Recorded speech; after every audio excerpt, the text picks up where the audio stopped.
Dumepensa agad etong si Richard Gomez. Natural lamang yan na itatanggi. Pero may napansin ang mga netizens sa pahayag na ito ni Goma.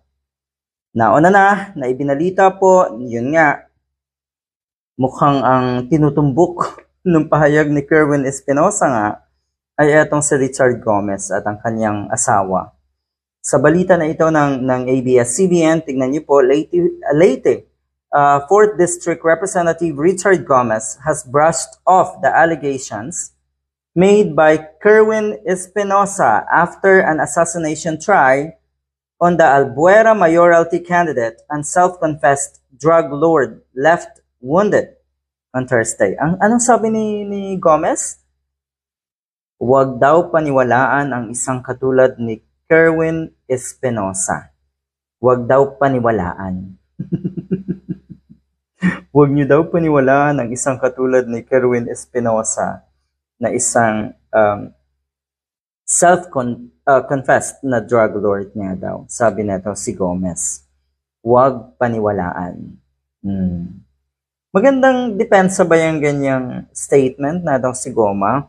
Na kumukhang hindi dahil kasi nakita po ng mga netizens na mukhang guilty etong si Mr. Gomez sa kanyang mga binitawang salita. Tignan nyo, sabi ng isa, bakit niya kailangang sabihin yon kung wala naman siyang kasalanan or kinalaman at si Kerwin naman talaga ang nabaril or binaril. Sa pahayag na ito ni Goma, ano ang ibig sabihin niya? Na wag paniwalaan daw nga itong si Kerwin.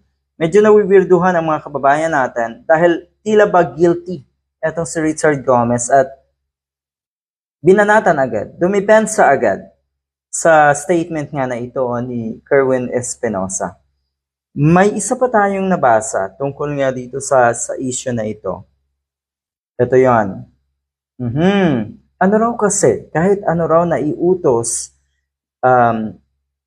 sa hepe ng Leyte ng mag-asawang Gomez ay sinusunod daw ito. Agad-agad daw sinusunod. Okay? Ni Mayor or kung ano daw ang iutos ni Mayor Lucy Torres at Congressman Richard Gomez sa hepe. Agad-agad nga daw sinusunod. May kahit paano tama naman dahil syempre sila yung dapat sundin. Sila yung nag-uutos sa hepe. Bakit napunta yung hepe sa usaping ito? May kinalaman ba yung hepe diyan sa pagkakabaril na itong si Kerwin Espinosa? Yan naman lahat ay lalabas sa tamang panahon.